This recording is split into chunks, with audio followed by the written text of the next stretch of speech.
নমস্কার বন্ধুরা, তিয়াশাস রেসিপিতে সকলকে স্বাগত জানাই। আজ আমি গাঠি কচুর একটা দুর্দান্ত সাথে নিরামিষ রেসিপি নিয়ে আপনাদের সামনে হাজির হয়েছি, যেটা আপনারা গরম ভাত, রুটি, পরোটা সব কিছুর সঙ্গেই খেতে পারবেন। ভিডিওটা শেষ পর্যন্ত দেখতে থাকুন, আশা করছি রেসিপিটা আপনাদের ভালো লাগবে। তো এখানে আমি বেশ কয়েকটা গাঠি কচু নিয়েছি। এই গাঠি কচুগুলোকে এবার আমি একটু কেটে নিচ্ছি। এইভাবে প্রথমে গাঠি কচুর গাগুলোকে চেঁচে নিচ্ছি, তারপর গাঠি কচুগুলোকে কেটে নেব। তো বন্ধুরা, আমার চ্যানেলে যদি নতুন এসে থাকেন তো চ্যানেলটাকে প্লিজ সাবস্ক্রাইব করবেন। আর পুরনো বন্ধুদের জানাই অসংখ্য অসংখ্য ধন্যবাদ। তবুও যদি রেসিপিটা আপনাদের ভালো লাগে তো অবশ্যই একটা লাইক দিয়ে দেবেন। আর আপনাদের একটা লাইক আমার ভিডিও বানানোর অনুপ্রেরণা যোগায়। দেখুন, এইভাবে গাঠি কচুর গাগুলোকে চেঁচে পরিষ্কার করে নিতে হবে। তারপর এই গাঠি কচুগুলোকে কেটে নিচ্ছি, 4 টুকরো করে নিচ্ছি।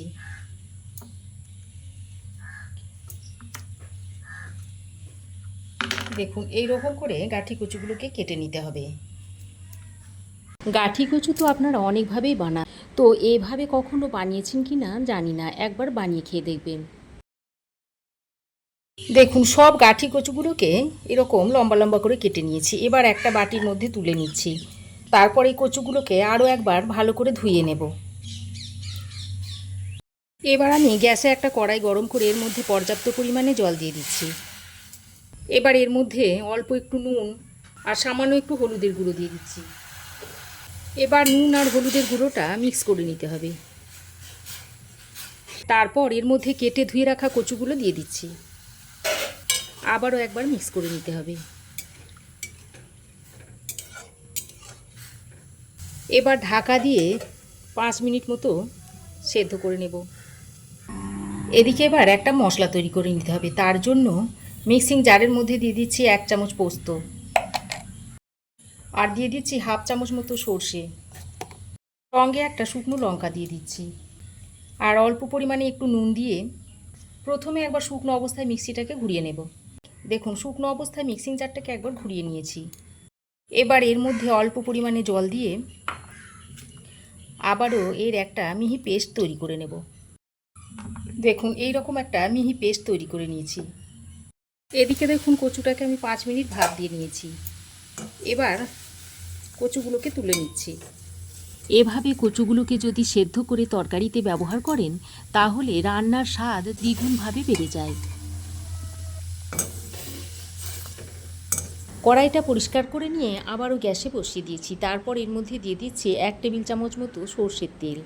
এবার তেলটাকে বেশ ভালোভাবে গরম করে নিতে হবে। গরম তেলের মধ্যে এখানে আমি মাঝারি সাইজের একটা আলুকে এইরকম কচুর মতো লম্বা লম্বা করে টুকরো করে নিয়েছি, সেটা দিয়ে দিচ্ছি। এবার আলুর মধ্যে অল্প পরিমাণে নুন আর একটু হলুদের গুঁড়ো দিয়ে আলুটাকে বেশ লালচে করে ভেজে নেব।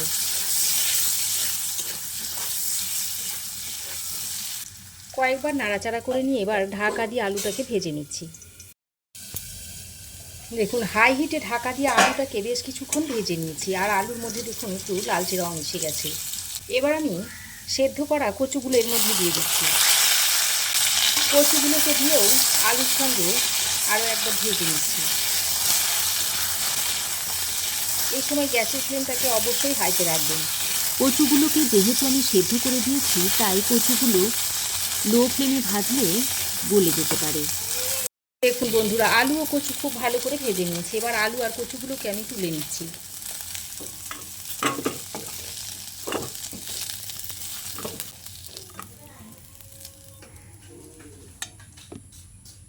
আলু ও কচুটা তুলে নিয়ে এই কড়াইয়ের মধ্যে আমি আরও 1 চামচ মতো সর্ষের তেল দিয়ে দিলাম। এবার আমি এই গরম তেলের মধ্যে একটা তেজপাতা আর একটা শুকনো লঙ্কা দিয়ে দিচ্ছি, আর দিয়ে দিচ্ছি অল্প একটু গোটা জিরে। এবার তেজপাতা, শুকনো লঙ্কা আর গোটা জিরেটাকে কিছুক্ষণ ভেজে নিচ্ছি। ফোড়নটা কিছুক্ষণ ভেজে নিয়ে এবার আমি মধ্যে বেটে রাখা পোস্ত, সর্ষে ও শুকনো লঙ্কাটা দিয়ে দিচ্ছি। সঙ্গে দিয়ে দিচ্ছি অল্প একটু হলুদের গুঁড়ো, আর দিয়ে দিচ্ছি অল্প একটু জিরে গুঁড়ো। এবার মশলাটাকে কিছুক্ষণ কষিয়ে নিচ্ছি।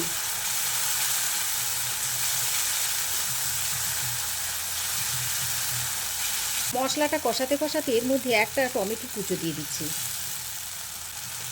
তবে টমেটোর কুচোটা আপনারা চাইলে নাও নিতে পারেন। টমেটোটা দিয়ে আবারও মশলার সঙ্গে ভালো করে নেড়ে চেড়ে মিশিয়ে নিতে হবে। এবার আমি এর মধ্যে পরিমাণ মতো নুন দিয়ে দিচ্ছি। এই সময় নুনটা দিলে টমেটোটা খুব তাড়াতাড়ি নরম হয়ে আসবে।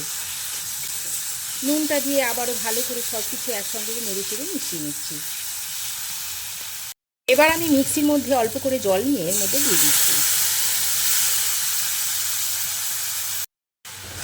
মিক্সি ধোয়া জলটা দিয়ে মশলার সঙ্গে আবারও বেশ খানিকক্ষণ সময় ধরে কষিয়ে নিতে হবে।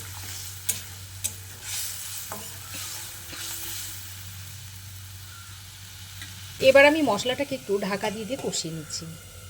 এর ফলে মশলাটা খুব ভালোভাবে কষানো হয়ে যাবে আর টমেটোটা খুব তাড়াতাড়ি গলেও যাবে।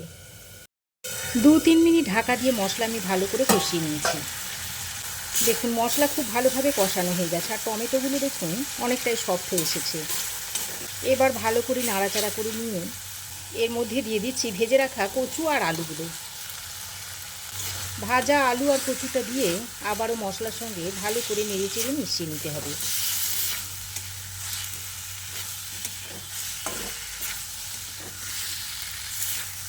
দেখুন প্রায় 2-3 মিনিট সময় ধরে আলু ও কচুটা দিয়ে মশলার সঙ্গে ভালো করে নেড়ে চেড়ে মিশিয়ে নিয়েছি। এবার আমি এই পর্যায়ে এর মধ্যে দিয়ে দিচ্ছি 1 কাপ মতো গরম জল। এবার এই গরম জলটা দিয়ে ভালো করে নেড়ে চেড়ে মিক্স করে নিচ্ছি। এইভাবে যদি গরম জল দিয়ে রান্না করা হয় তাহলে তরকারির রং এবং স্বাদ দুটোই ভালো আসে। এবার ঢাকা দিয়ে 4 থেকে 5 মিনিট মতো রান্না করে নেব। দেখুন ঢাকা দিয়ে আমি 3-4 মিনিট রান্না করে নিয়েছি। আর দেখুন আলু ও কচু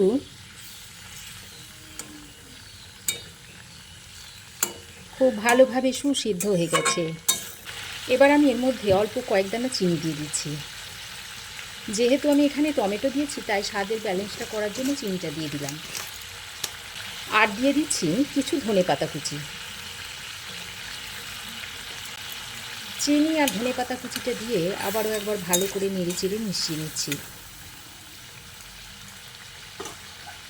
তারপর আরও 1 মিনিট রান্না করে নিচ্ছি। দেখুন ঢাকা দিয়ে আরও 1 মিনিট মতো রান্না করে নিয়েছি। আর এখন দেখুন রান্নাটা সার্ভ করার জন্য একেবারেই রেডি হয়ে গেছে। এটা আপনারা ভাত, রুটি, পরোটা সব কিছুর সঙ্গেই খেতে পারবেন। খেতে অত্যন্ত সুস্বাদু হয়। একবার বানিয়ে খেয়ে দেখবেন। আশা করছি আপনাদেরও ভালো লাগবে। গ্যাসের ফ্লেমটাকে বন্ধ করে এবার আমি এটাকে নামিয়ে নেব। এবার আপনারা এটাকে গরম গরম ভাতের সঙ্গে সার্ভ করতে পারবেন। গরম ভাতের সাথে যদি এরকম একটা নিরামিষ পদ থাকে তো 1 থালা ভাত নিমেষেই শেষ হয়ে যাবে। এতটাই টেস্টি হয় এই রেসিপিটা। অবশ্যই একবার হলেও এটা বানিয়ে দেখতে পারেন। তো বন্ধুরা, আমার এই আজকের সহজ সরল গাঠি কচুর নিরামিষ তরকারি আপনাদের কেমন লাগলো অবশ্যই একটা কমেন্ট করে জানাবেন। ভালো লাগলে একটা লাইক ও শেয়ার করবেন। পাশে থাকা বেল আইকনটা অবশ্যই প্রেস করবেন। তাহলে আমি যখনই কোনো নতুন ভিডিও আপলোড দেব সর্বপ্রথম নোটিফিকেশন আপনার কাছে গিয়ে পৌঁছাবে। আর আমার চ্যানেলে নতুন বন্ধু হয়ে থাকলে প্লিজ চ্যানেলটা সাবস্ক্রাইব করার অনুরোধ রইল। আজ এ পর্যন্তই। আবার দেখা হবে নতুন কোনো রেসিপি নিয়ে নেক্সট এপিসোডে। সে পর্যন্ত ভালো থাকবেন, সুস্থ থাকবেন। ধন্যবাদ।